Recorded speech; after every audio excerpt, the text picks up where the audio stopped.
So basically, I met this guy at Ryerson, TMU, whatever you want to call it. I thought this guy was a professor because he was older. I was like, okay, I transfer here. I see him making an announcement. He's like, hey guys, we're doing karaoke at the student bar tonight. I'm like, oh cool, he's like a teaching assistant or something. I like go to the waterfront, it's literally a scene in a movie. I'm like going to the waterfront, I'm fucking 6'9", bent over, like fucking drinking water. They're like, oh, we're trying to get this, like, you know those waterfronts that barely spit water? I'm like, oh my. It's like this tall for you. He's like, hey bro. I'm like, I turn around, I see this guy, like, hey, how you doing? I was gonna call him sir. And I'm just like, how's it going? And he's like, oh, do you play for the Rams? I'm like, yeah. He's like, were you the guy that like transferred from the States? I'm like, yeah. He's like, yo, I love basketball. It's my favorite sport. I'm like, oh, dope, man. Yeah, that's sick. Are you a professor? Is this accurate? Yeah, okay, you got it. Are you a professor here or a TA? He's like, oh, no, first year student. I'm like, oh, okay, that's cool. True. The guy's getting his education a bit later. That's dope. Like, and then we started hanging out. And we started like, and this guy was the nicest human being I've ever met in my life. Sick. He was always helping people with projects. This guy would cross the street to shake people's hands to meet them. Like, he was like a rock star on campus, but he was so nice that I didn't trust him. I was just like, this guy's way too nice. He's like our type of guy, but that doesn't make sense. I didn't know. Refuse, I was like, something might be off here. I don't know if this guy like sacrifices goats on Wednesdays or if he's like a pedophile or something, because he's way too nice. So I was just like serial killer. Yeah, like I don't know if he's a serial killer. He's like, hey man, how you doing? Like literally shaking hands with everybody, and I'm just like, yo, what's good, bro? Like, but that's where we connected. Yeah. You can talk about how we connected over basketball. What I showed you, like. But yo, stop! You knew. You hear what he said to this guy when you met him, eh? Oh, he played for the Rams, did it? Yeah. You knew this guy was a star, like 6'9". He had and then you correct me if I'm wrong. He had like I think the Ryerson jacket on. Yeah, so I knew he was on the sports tracksuit shit. Yeah. That was a super jock. You didn't like have research done before you walked up to him. This guy's 6'9", man. Super jock. Okay, but you knew that like based on that story, you're the one that got transferred. So did you know he played for other colleges before that? Did you do some research? That I did. Well, them told me right there. Yeah. He told you right he there. He said you're from Chicago State, and then he went to Tennessee. Well, no, I transferred from Tennessee Temple. Yeah, and then I redshirted, worked out with the Bulls. Shit got wobbly. Shit got weird. I was supposed to go to Sweden. Team went bankrupt. I was like, fuck it, I'll go back to school. Ryerson was like, please come here, we're building pros. I was like, all right, I gotta finish my film and TV degree.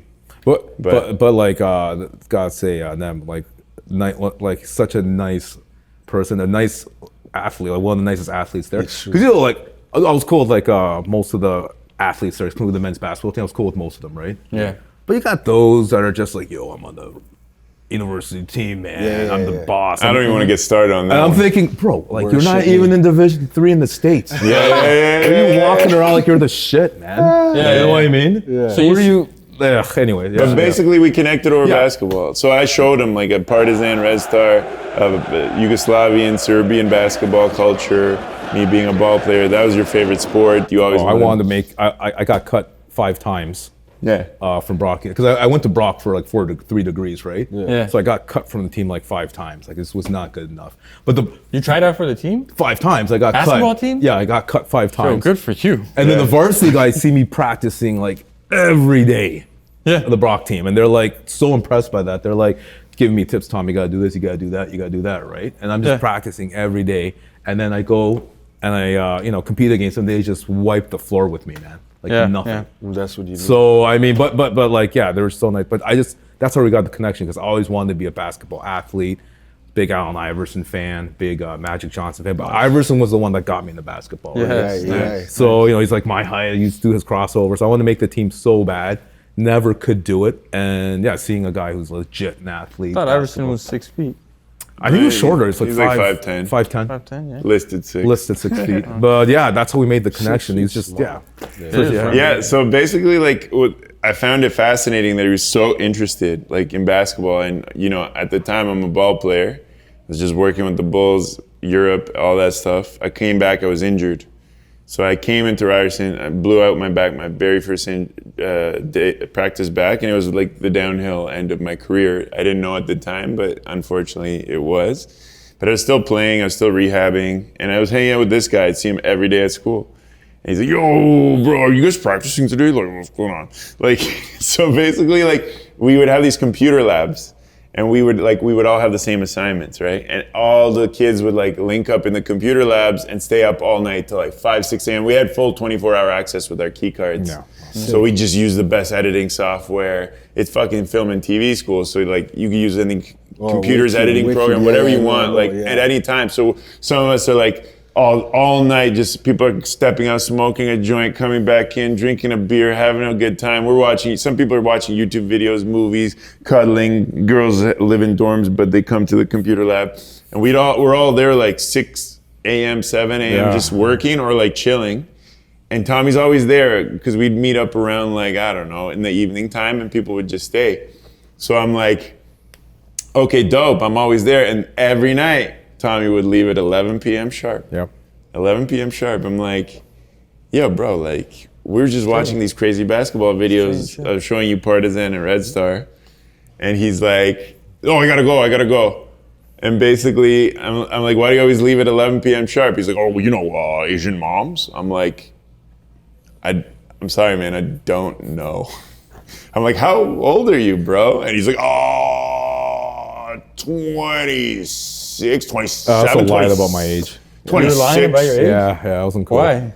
Why did you feel like you had to lie about your age? At that time. Hold on, let me finish. Oh, my bad. Yeah. Okay, go. I asked him, like, how old are you? He's like, oh, 26, 27, 26. And I'm like, all right, man.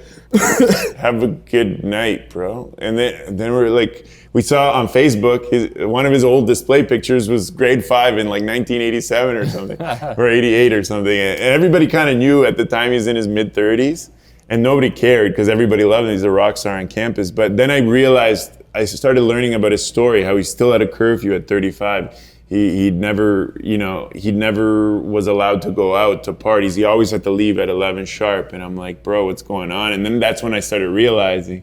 And one day I was like, you're a virgin, aren't you? And he was like, no. I'm like, how long did that take you? Like month after month of knowing him, 2 months, 3 months? A few months of hanging out, like maybe 3-4 months. And I was just like, I popped the question. I was like, you're a virgin, aren't you? He's like, no. I'm like, okay, but we know you're like in your mid-30s. He's like, okay, I don't care about the virgin thing, just don't tell anybody my age. I'm like, everybody knows, bro. Nobody cares. Age is more important to you? I don't know what I was thinking. You're still in your shell, bro. Yeah. How old were you when you lost your virginity? 11. 11 years old? Yeah. Okay, and where was that? My babysitter.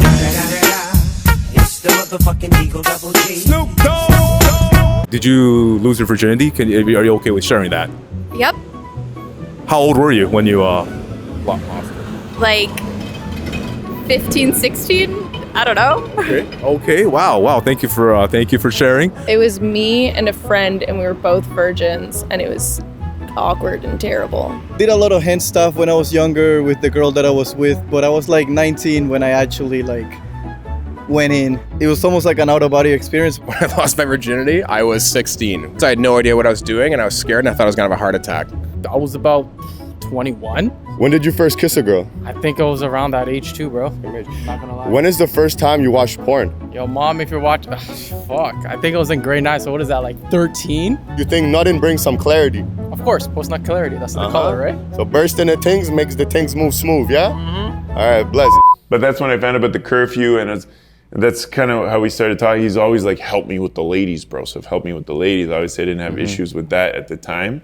So I was just like, all right, man, like here's a book, learn how to talk to people, let's go out. And that's how the initial idea kind of started. Do you know what the book was that you gave him? The game. I gave you the game. You gave him the game. Were you thinking at that time, I'm going to shoot a fucking woman? No. I just wanted to help him generally because I gave him the game. People hate on the game. To be honest, it's a good understanding of like interaction for very timid men who don't have a lot of self-confidence. People can hate and say the pickup culture is toxic. Good and bad elements. There's toxic elements to it. Obviously, if you want to turn, talking to women into a game, there's a level of toxicity to that. But I gave it to him because he didn't really have a lot of self-confidence, but he was so confident in his own. You were really confident in certain regards. Yeah. You come up to people and like interview people. and like that was really good. But that's how it started. And then I was like, listen, let's do a movie about you. Bro, he's always like, help me with the ladies. I'm like, all right, bro, like, why don't we shoot a movie and take you to spring break and, you know, you lose your virginity. Sick. And that's how the first bro idea happened. But then when I found out about the Christian parents with the curfew, like he had never cooked. Then I found out you didn't even have your own bank account. You weren't allowed your own bank account. Yeah. That was like, okay, this is like way deeper than just sex and virginity. This is like, how do I help my boy like become an adult, find his adulthood? And that's what the movie's about. It's a road trip film of all our closest friends. We take them on an adventure across America, every city, new adult challenge. From cooking, first time, to like opening up his bank account, to picking up chicks for the first time, asking a girl out, and the first date of his life, leading up to sexuality. So there's so many facets to adulthood. And we did it in a way where it was like, it was healthy. All of our boys, Urosh and Andy, these are like good people, like all of us here, like spiritual guys, like good-hearted guys. And basically we take him and we helped you, and you could talk a little bit about it, like what this trip was about. I find that it was definitely the best experience of my life, bar none. Got to learn a lot, especially not just through the challenges, but through like, you know, friendships that we built. Like we call ourselves the Wolf Pack. And to this day, it's like friendships for life. Like, I mean, for example, if they burnt my house down or blew up my kitchen, I would still, be upset, but I would forgive them. Yeah. If I blew up burned that house down, blew up their kitchen, they'll be pissed at me for a while. But then it's a very interesting analogy. It's extreme, but I get it. Yeah. Is this a Korean thing? People blow each other's kitchens up like the Koreans? Honestly, you remember Reggie Miller, the basketball player? Shit. His wife burnt his house down. No way. I don't think you guys knew this. Still his wife? Reggie Miller's wife burnt his house down. I don't know if Reggie Miller or if it was Andre Rison from the NFL, but one of their wives burnt their house down. So I got Some that black now. guy. It was Left Eye from TLC. She burnt down one of their houses too, yo. Yeah, but I'm going off. I'm sorry, guys. But it was one of the best experiences ever. Man, I hope we can do it again. I learned a lot about myself, but I learned a lot about us. Like it was like them saying, right? It's not just was a quest for me to, get a date a girl and all that stuff. It was also about the bonding, soul searching. Myself coming to becoming an adult, them, Andy, Meeks, Urosh, also in their own way, coming into their own as well. So we all got to like experience probably, for me it was the best experience. I think for you guys it was too. It was literally the kind of the main message of this film is you have to get out of your comfort zone to grow as a human being. Yeah. And that's kind of the biggest theme. And you can apply that to anything. People have come up to us, all walks of life, said, your movie made me think about my life and how I'm living in the comfort zone. And, the comfort zone is what kills you. And that's kind of, if you don't rise above your comfort and your comfort zone, you're never going to get to that next level. And that's what our film's about. It's also about, we're in a time of like toxic masculinity.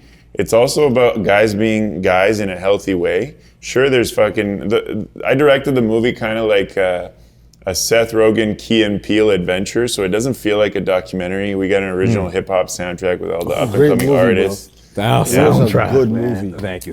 All the up and coming artists, Canada, I'm US, not even being biased, Europe, you guys, Asia, it's us, whatever. I'm serious. Thank you, man. It was a good movie. So it's hype, but it doesn't feel like a doc.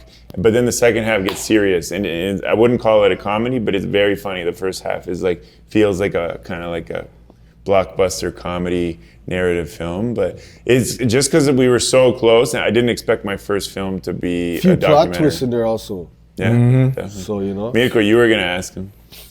You were gonna ask him a question.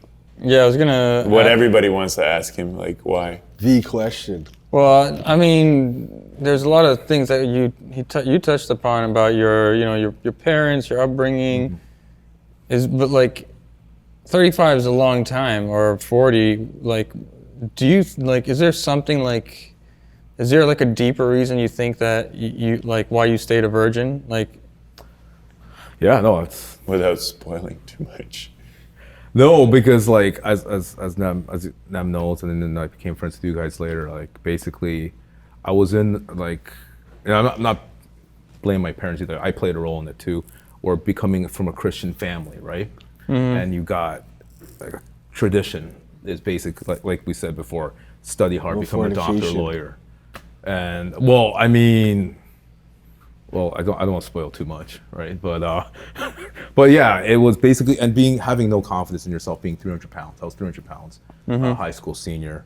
I still have a picture of that, and just having, once again, not blaming my family, but I didn't have that male role model, or even like a female role model tell me, you gotta do this, you gotta do this. This is what's gonna happen, in high school, in college.